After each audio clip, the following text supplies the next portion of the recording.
Hello everyone, welcome to Web Solution. In today's video, I'm going to show you how to download Mango Live on your mobile device. Make sure to watch the whole video to learn how. Let's begin. First, go ahead and open Play Store on your mobile device.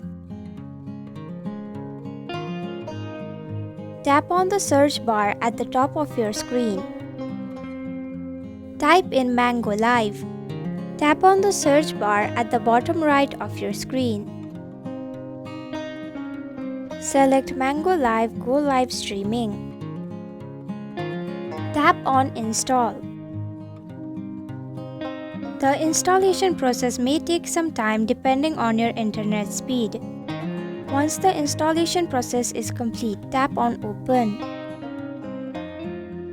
And that's it. This is how you download Mango Live on your mobile device. I hope you found this video helpful. If you did, then please click the thumbs up button.